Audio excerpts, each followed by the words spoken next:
제주 빌라델비아 교회입니다. 창세기 강의 155번째 시간입니다.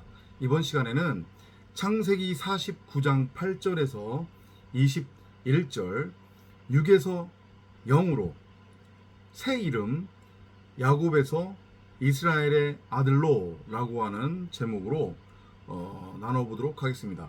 49장은 말씀드렸지만 어찌 보면 창세기의 가장 핵심적인 내용, 창세기 전체의 메시지가 집약된 장이다 라고 이렇게 이해를 하시면 된다고 했습니다.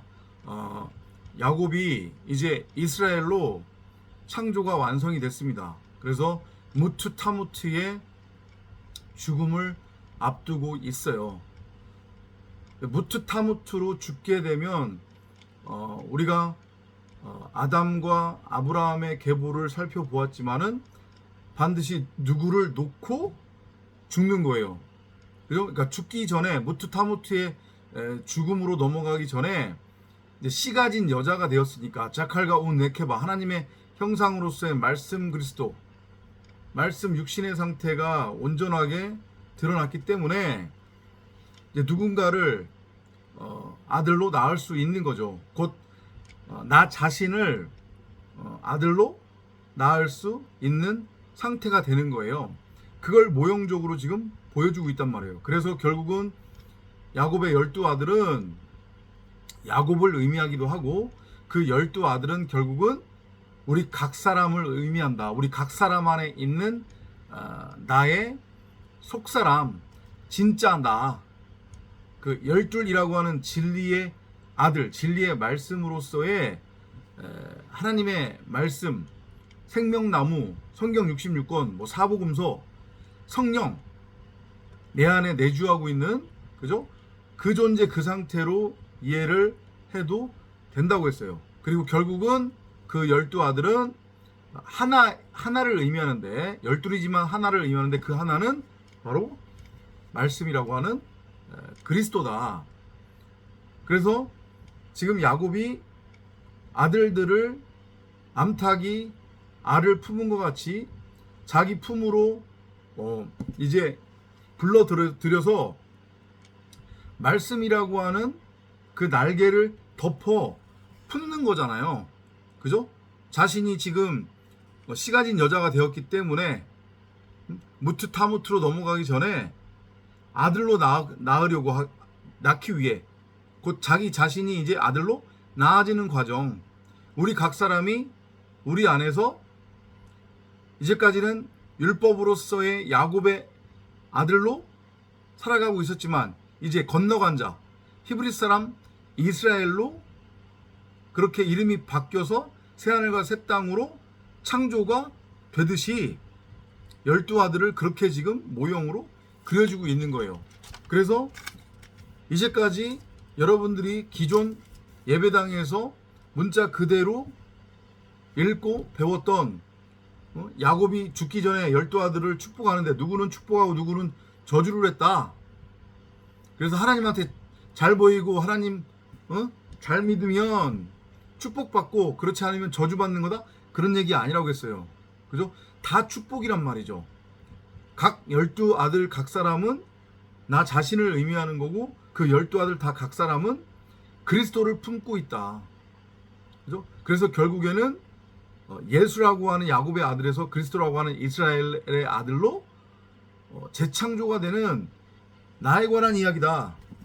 그렇게 여러분들이 이해를 하시면 된다고 했습니다. 그래서 마찬가지로 내용 위주로 8절부터 21절도 살펴보도록 하겠습니다. 유다야 너는 내 형제들이 찬양할 자라. 유다 얘기가 이제 나옵니다. 그죠? 유다 지파를 통해서 누가 나왔어요? 예수가 나왔죠. 그죠? 그것도 하나의 모형인 거죠. 유다는 며느리 다말과의 그 뭐라고 해요? 합방을 통해서 연합을 통해서 그리스도의 의미, 목배임 당한다고 하는 그 죽음의 의미를 알고 깨달았단 말이죠. 그죠? 말씀을 알고 깨달았어요. 그래서 모형적으로 보여주고 있는 거예요. 그 유다라고 하는 이름의 의미 찬양이죠, 찬양.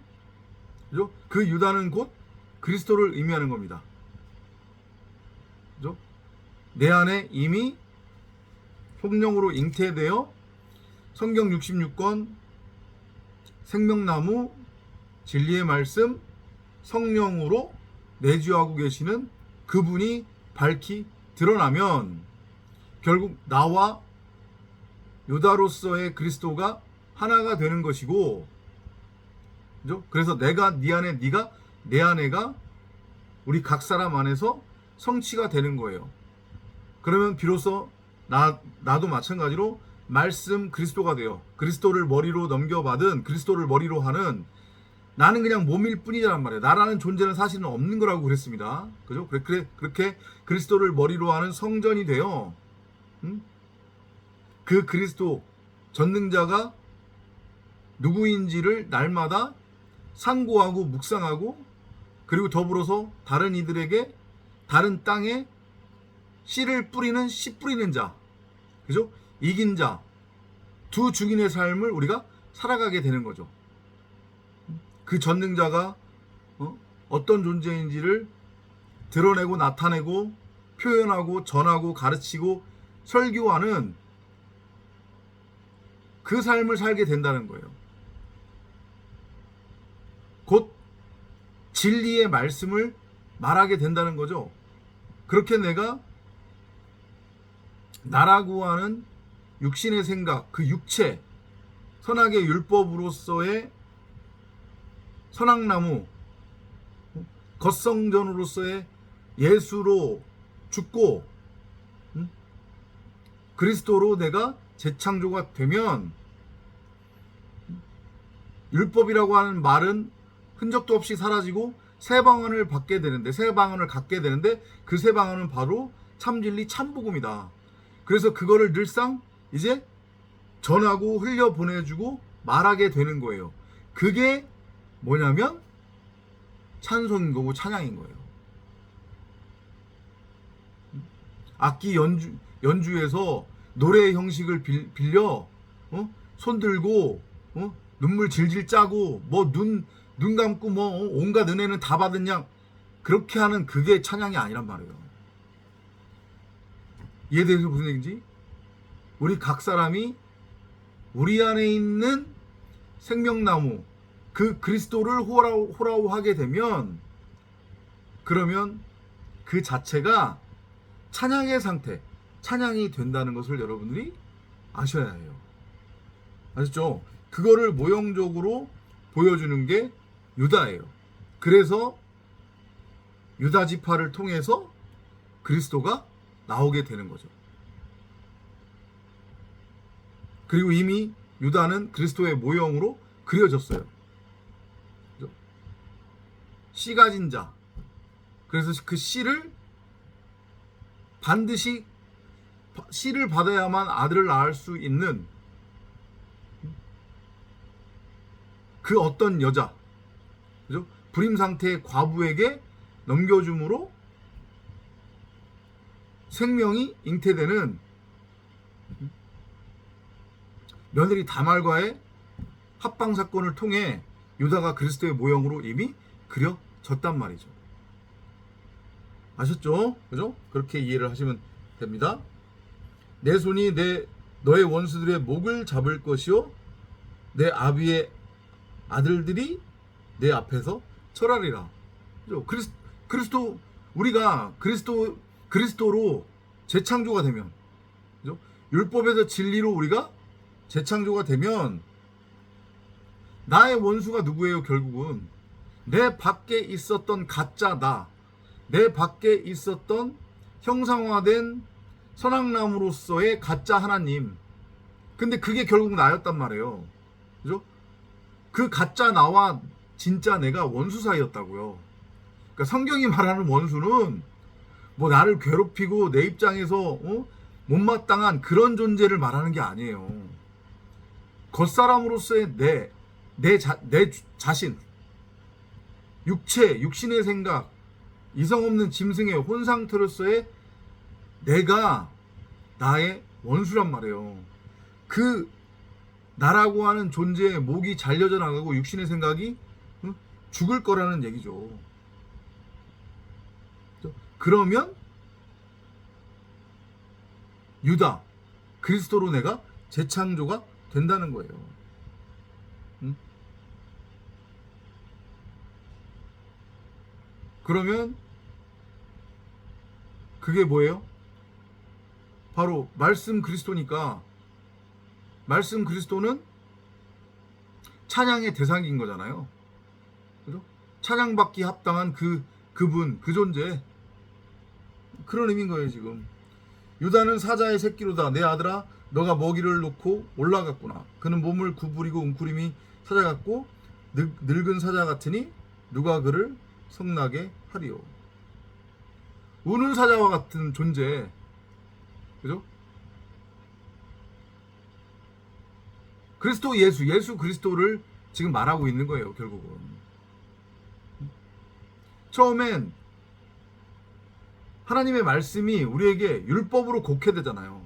그죠? 그러면 하나님의 말씀이 우리 안에서가 아닌 우리 밖에서 형상화된 우상으로 흐르게 되면, 선악나무로 형상화되어 우리 눈에 보이는 것, 나타난 것 그대로 우리가 취하게 되면, 그건 바로 우리를 넘어뜨리고 우리를 잡아먹는, 우리에게 걸림돌이 되는 우는 사자와 같은 존재란 말이에요.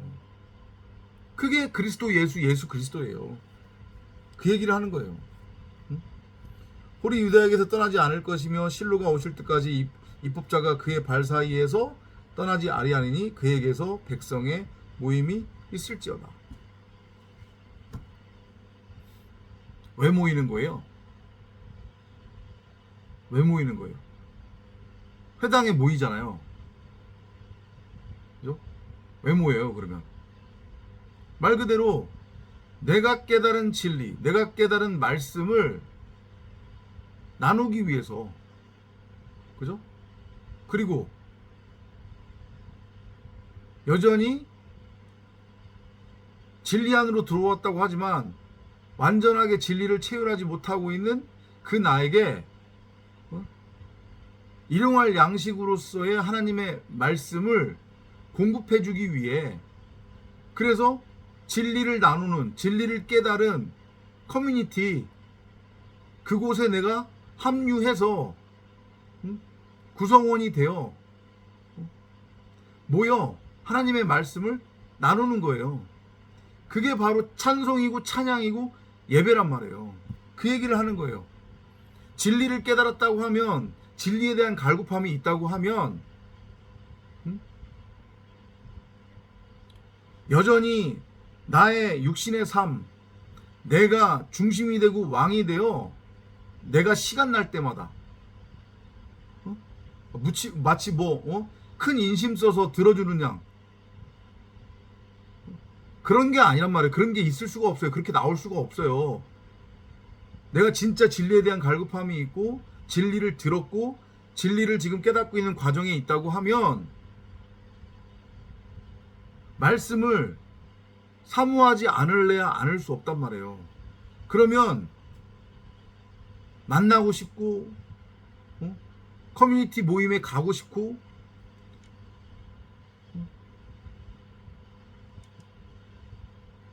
말씀 전하는 전도자와 자주자주 교제하고 싶고 그런 마음이 생기지, 자기 일정에 맞춰서 커뮤니티 모임도 해줬으면 하고, 자기가 시간 나면 듣고 시간 안 나면 안 듣고, 기껏해야 진리에 대한 갈급함이 있다면서 클릭 딱 하면 언제든지 들어볼 수 있는 온라인으로만, 그런 건 있을 수 없어요. 여러분들 명심하시기 바랍니다. 물론 그 진리, 그 복음이 뭔지도 모르고 헛발질하면서 자신들은 신앙인이고 하나님을 믿는다고 헤매고 있는 저 세상 기독교, 한국 기독교는 두말할 나위도 없지만, 여러분들이 진리에 대한 갈급함, 진리를 듣고 있다고 하면 더 사모하게 되고 더 모이려고 하고 더 만나고 싶어 하지. 아, 나는 진리를 이제 깨달았어, 알았어. 굳이 내가 왜 만나서 드려야 돼? 이런 게 있을 수 없다는 것을 여러분 스스로 한번 점검해 보시기 바랍니다. 아셨죠? 그의 어린 나귀를 포도나무에 메고 그의 나귀 새끼를 선별한 포도나무에 매며 그의 옷들을 포도주로 빨고 그의 의복을 포도의 피로 빨았도다. 이게 다 우리의 모습인 거잖아요. 어린 나귀, 어? 그 나귀 새끼, 그 다음에 옷. 그죠? 우리가 이전까지 덕지덕지 더럽혀진 어둠의 죄의 옷, 율법이라고 하는 죄의 옷, 그죠? 그 더럽혀진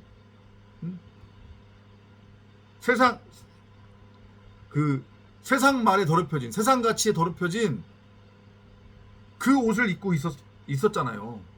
그죠? 포도나무가 아닌 감람나무의 가지로 접붙여져서 우리가 부정한 존재, 물고기로, 바다 생물로 살아가고 있었잖아요. 그죠? 그런데 유다가 오면 유다가 그런 우리를 포도나무에 맨대요. 포도나무에 맨다는 것은 뭐예요? 포도나무가 의미하는 건 뭐예요? 그럼 말씀 그리스도잖아요. 나는 포도나무에 너희는 가지라. 그죠? 나무가 좋은데 어찌 가지에 나쁜 열매가 열릴 수 있겠느냐? 예수가 이 비유를 통해서 진리를 설명해 주셨잖아요. 그죠? 그러니까 우리가 진리에 대한 갈급함, 진리를 듣고 깨달았다고 하면 우리는 감람나무에 더 이상 접붙여져 있을 수가 없는 거예요. 포도나무에 접붙여지게 되는 거지. 명심하세요. 이걸 잘 알아먹고 깨달으시기 바랍니다. 우리는 포도나무에 매여야 되는 거예요. 포도나무에 가지가 돼야 된단 말이에요. 이제까지는 돌감람나무에 접붙여진 가지였어요. 근데 거기서 떨어져 나왔단 말이에요. 목이 잘리고 육체로서의 육신이 죽고 육신의 생각이 죽었어요. 십자가에 매달려. 그러면 포도나무에 접붙여진 포도나무 가지가 되는 거예요. 이제 누구를 통해서? 유다라고 하는 그리스도를 통해서. 근데 아무 나귀 새끼나 포도나무에 매는 게 아니래요. 선별한 그게 아니구나. 그죠? 선별한 포도나무에 맨대요. 그러니까 유다라고 하는 그리스도가 오면 그 그리스도는 바로 말씀을 의미하는 거고 말씀은 성령을 뜻하는 거라고 했잖아요. 그죠? 곧 내 안에 이미 심어져 있었던 성경 66권으로서의 그 생명나무가 밝히 드러나면, 그 성령이 밝히 드러나면 예수의 말처럼 의에 대해, 죄에 대해, 심판에 대해 성령이 알고 깨닫게 한다고 했으니까 진리에 대한 분별이 있게 되는 거고, 진리에 대한 갈급함, 원함, 구함이 떠나지 않는 거죠. 그러니까 세상 기독교, 한국 기독교에 미혹이 될래야 될 수 없고, 진리를 듣고 알았다면서, 깨달았다면서, 지금 진리 안에 있다고 하면서 여전히 세상 가치와 나를 구분해서 내가 진리를 듣는 거는 듣는 거고 세상 가치는 세상 가치다, 이렇게 이분법적으로 갈 수가 없어요. 그리고 더욱이 그 진리를 떠나는다고 하는 것은 말이 안 되는 거예요. 그건 코미디예요, 코미디. 아셨죠? 여러분 스스로를 잘 한번 점검해 보세요. 더불어서 포도주로 그의 옷들을 포도주로 빨고 그의 의복을 포도의 피로 빨았도다. 포도주도 마찬가지로 말씀이라고 하는 그리스도잖아요. 그죠? 그러니까 그 그리스도라고 하는 피, 그 말씀에 의해 우리의 더럽혀졌던 율법으로서, 율법에 의해 더럽혀졌던 우리가 입고 있었던 옷이 흰 세마포로 깨끗해진다는 거예요. 이해되시죠? 그죠? 말씀이라고 하는 그 옷이 우리에게 덮여진다는 얘기예요. 그걸 창세기 3장에서 여호와께서 아담과 하와를 내쫓으실 때에 짐승을 잡아서 그 가죽으로 옷을 입혀 내보내셨잖아요. 그죠? 그 예표예요. 그의 눈은 포도주로 붉을 것이며 그의 이는 젖으로 하얗게 되리라.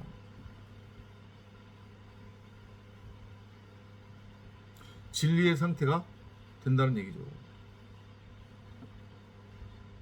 누가? 유다가 그죠? 근데 그 유다는 바로 그리스도의 모형이라고 했고, 우리 각 사람이 유다처럼 될 거라는 얘기예요. 어디 안에서? 진리 안에서.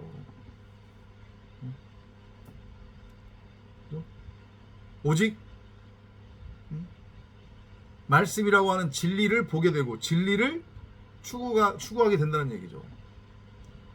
여전히 얘를 걸치고 있기 때문에 호코스모스 세상이 이 눈에 보이지 않는 게 아니란 말이에요. 그죠? 근데 보임에도 불구하고 이제는 나타난 것이 진짜고 전부가 아니라는 것. 그죠? 이 나타난 것은 모형이고 그림자고 그 뒤에 감추어진 크고 놀라운 비밀이 있다는 것을 알고 깨달았으니 당연히 이 나타난 것, 보이는 것, 이 세상에 집착하지 않게 되는 것은 당연한 거잖아요.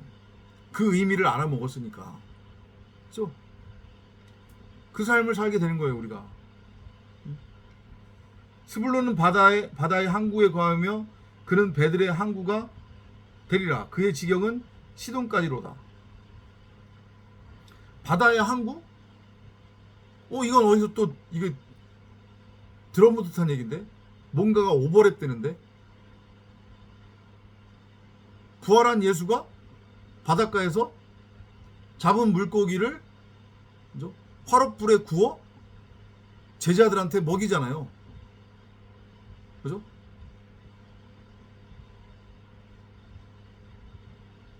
그러면 왜 하필이면 바닷가에서 부활한 예수가 예를 들면은 갈릴리나 갈릴리란다. 마가의 다락방이나 어디 내륙에서도 생선을 구워서 먹일 수 있는 거잖아요. 그죠? 근데 왜 하필이면 그 갈릴리 바닷가 그곳에서 생선을 구워서 먹였을까? 바다는 저주의 바다를 의미하는 거고 거기가 바로 스올이고 무저갱이였잖아요. 거기가 무덤이었단 말이에요. 감옥 지옥이었어요. 거기에서 부정한 물고기, 바다 생물로 살아가고 있었던 존재를 그리스도라고 하는 그 말씀, 성령이 그물로써 건져내는 거예요. 그래서 죽여서 살리는 그 그림으로 그려지는 거죠. 그래서 그 바닷가는 하나님의 나라 천국을 의미하는 거예요. 그곳에서 왕같은 제사장으로 하나님의 섬김을 받으며 먹고 마시는 그 장면으로 보여주는 거죠. 우리가 그렇게 될 거라는 얘기예요. 우리의 삶이. 스불론을 통해서 그걸 지금 말하고 있는 거예요. 야곱이. 바다의 항구에 거한다. 그리스도.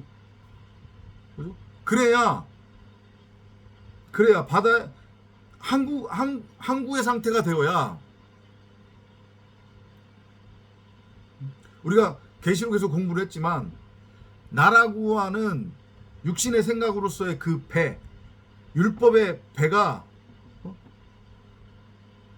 완전히 산산조각 부서지고, 그죠?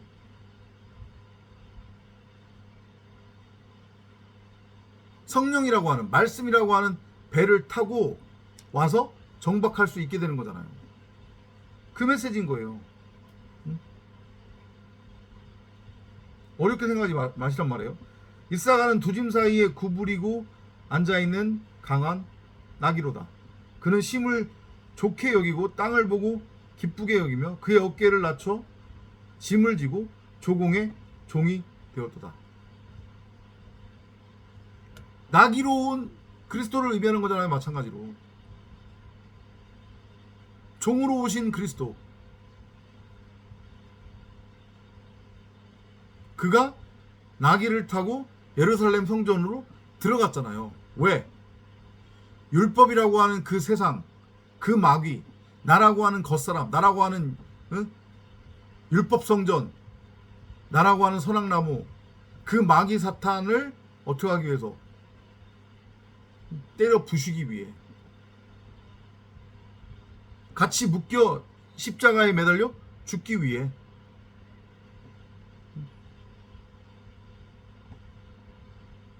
그래서 결국은 나를 살리겠다고 하는, 마찬가지로 이사갈도 그리스도의 모형으로 지금 그려지고 있는 거예요. 다는 이스라엘 지파의 하나로서 자기 백성을 심판하리라. 마찬가지로 그리스도의 오심은, 그러니까 여러분들이 잘 깨달아야 되는 게 뭐냐면, 마지막 나팔 소리라고 하는 것은 여러분들한테 참진리 참복음이 들려짐을 의미하는 거라고 했잖아요. 그죠? 그러니까 한 번이라도 저희 온라인 커뮤니티 유튜브 채널에 들어와서 여러분들이 저희가 나누고 전하는 이 복음을 들었다면, 이미 여러분이 누구인지는 모르지만 여러분에게는 마지막 나팔 소리가 들려진 거고 종말이 임한 거예요. 둘 중에 하나로 종말이 임했겠죠. 저주의 종말이냐, 아니면 십자가의 종말을 통한 새하늘과 새 땅의 창조를 위한 종말이냐. 그게 반드시 참진리 참복음이 던져지면, 마지막 나팔 소리가 들려지면 그 심판이 우리 안에서 일어난단 말이에요. 그 마지막 나팔 소리로서의 참진리 참복음이 누구니까? 단이라고 하는 그리스도 예수를 의미하는 거니까. 이걸 명심하세요, 여러분들. 그러니까 아마 지금 그 누적된 기록을 보면 20만 명 이상이 저희 채널에 들어와서 들었거든요. 이전까지. 그러니까 적어도, 근데 그분들이 또 이거를 또 공유하고, 동영상을 막 공유하고 그랬단 말이에요. 그러니까 막 여기저기 많이 퍼졌어요. 그죠? 그러면 한 그 2배, 3배로 본다고 하면 적어도 60만 명 이상이 저희 채널을 통해 지금 종말을 맞이했다는 얘기죠. 그죠? 그걸 여러분들이 유의하시기 바랍니다. 다는 길가에 뱀이 되고 작은 길에 독사가 되어 말의 뒷굽을 물어서 말탄 자를 뒤로 떨어지게 하리로다. 이 말의 뒷굽을 물어서 말탄 자를 뒤로 떨어지게 한다고 할 때, 말의 뒷굽, 그 말의 탄 자가 누구예요? 바로 우리 각 사람 겉사람이잖아요. 율법의 예수로서의 나, 선악나무와 하나가 되어, 그죠? 내 밖에 형상화되었던 가짜 나, 가짜 하나님, 그 육신의 예수로서의 나의 겉사람, 나의 육신의 생각, 내 머리가 그 심판주로 오신 단이라고 하는 그 뱀에 의해, 그 독사에 의해, 불뱀에 의해 물려 죽을 거라는 거예요. 그래서 다시 한번 말씀드리지만 창세기 3장에 등장하는 그 뱀은 마귀 사탄이 아니란 말이에요. 그게 예수의 모형이라고요. 곧 우리 각 사람의 모형이라고요.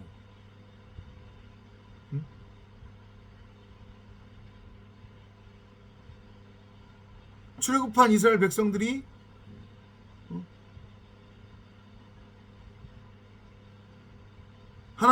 하나님께로부터 말씀을 배우기 위해 40일 동안 시내산에 올라갔을 때 난리 부르스를 쳤죠. 그죠? 그러니까 하나님이 열받아서 뭐를 보내요? 불뱀을 보내잖아요. 그 불뱀한테 물려 죽어야 되는 거예요. 잡아먹여야 되는 거예요. 창세기 3장에서 여호와가 뱀에게 뭐라고 말씀하세요? 너는 평생 동안 배로 기어다니며 흙을 먹게 될 거다. 우리가 흙이잖아요. 그죠? 그러니까 말씀이라고 하는 그 율법으로서의 예수, 그 하나님의 말씀이 우리를 그렇게 평생 동안 이 호쿠스모스 세상에서 잡아먹는 거예요. 그래서 우리의 뒤꿈치를 물어버린단 말이에요. 우리가 결국 말이고 율법으로서의 말이고 그 말탄자니까 그 우리를 불뱀으로서의 말씀이라고 하는 그리스도 예수가 물어버리는 거예요. 잡아먹는 거란 말이에요. 거기에 잡아먹혀야 되는 거예요. 아, 내가 잡아먹혀야 되는구나. 잡아먹혔구나. 이걸 알아먹는 자들은 들어 올려진 놋뱀을 바라보게 된단 말이에요. 그러면 살아나는 거예요. 3,000명이 도륙당했잖아요. 불뱀한테 물려서. 근데 불뱀한테 물린 자들이 다 놋뱀을 바라본 건 아니란 말이에요. 놋뱀을 바라본 자만 살아났어요. 그 메시지인 거예요. 결국은 다 그리스도 예수 얘기하는 거예요. 결국에 어렵지 않죠. 그죠? 뱀으로 오신 예수. 근데 그 뱀이 결국 우리 각 사람이란 말이에요. 우리는 거기에 평생 동안 잡혀 먹어야 돼요. 물려 죽어야 된다고요. 우리의 육신의 생각, 육체가, 머리가. 오 주여, 내가 주의 구원을 기다렸나이다. 그게 구원이에요. 그게 예수 믿으면 이 땅에서 잘 먹고 잘 살고, 하나님 믿으면 주일 성소 열심히 하면 하나님이 우리를 보호해 주신다. 그딴 말도 안 되는 소리는 그만들 좀 하시고요. 우리가 이 땅에서 잘 먹고 잘 살기 위해 예수 믿는 거 아니란 말이에요.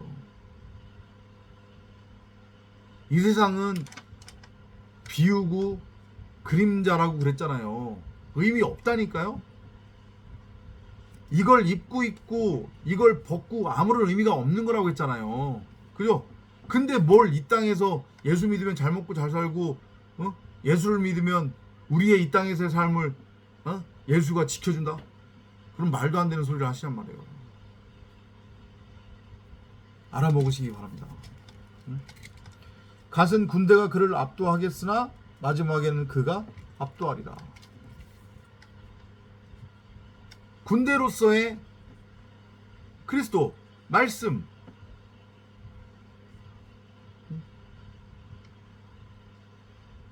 마하나임, 그죠? 성경은 말씀으로서의, 말씀 그리스도로서의 우리 각 사람을, 성도, 에클레시아, 교회를 군대라고 칭한단 말이에요. 이스라엘의 군대.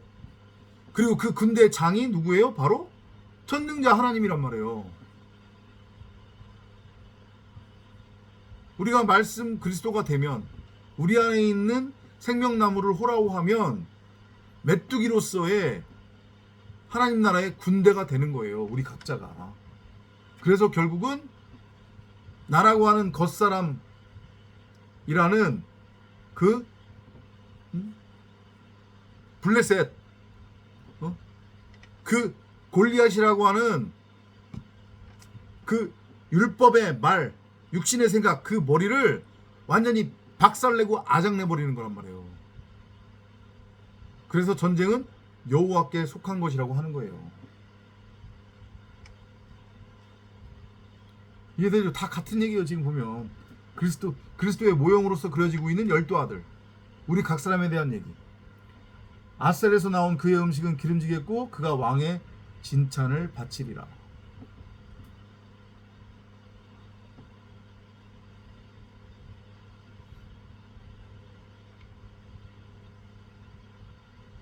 그 갓이 결국은 누가 된다는 얘기예요? 아셀이 된다는 얘기죠. 우리 각자가 아셀이 된다는 얘기예요. 새하늘과 새 땅, 그죠?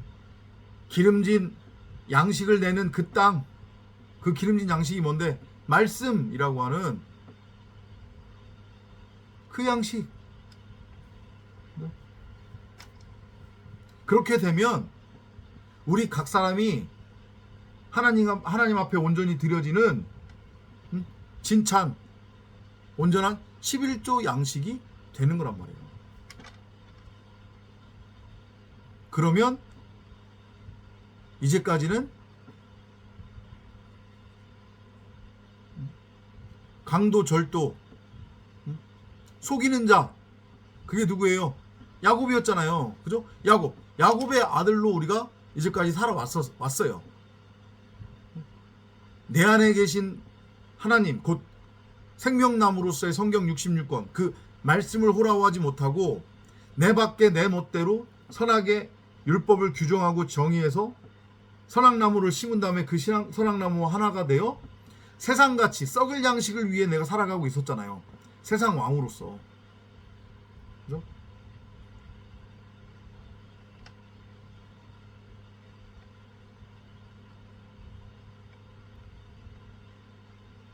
그런 나라고 하는 땅은 사라지고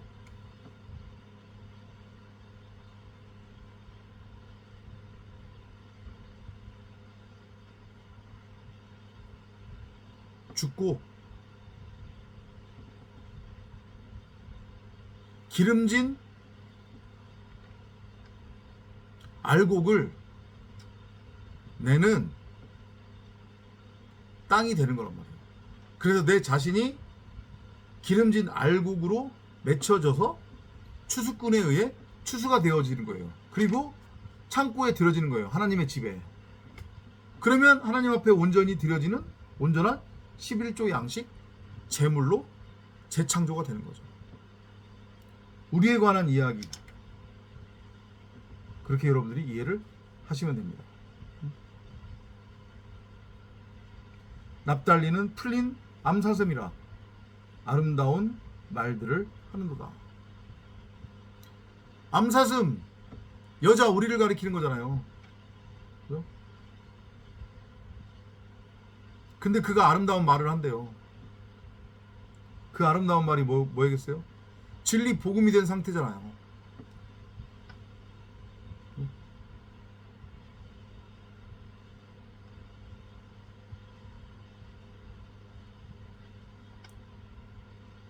다 우리 얘기예요.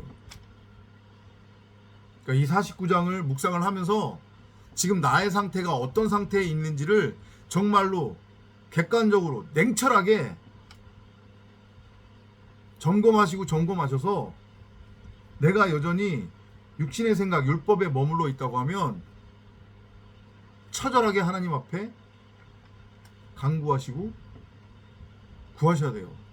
감히 함부로 나는 진리를 이제 알았다, 진리가 뭔지 안다, 깨달았다 이런 말씀 하지 마시고요. 아셨죠? 그렇게 훔치는 자 강도, 속이는 자 야곱의 아들에서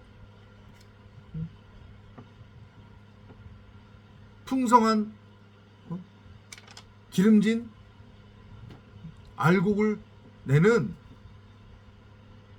히브리 사람 이스라엘의 아들로 창조가 되는 여러분 모두가 되시기를 바랍니다.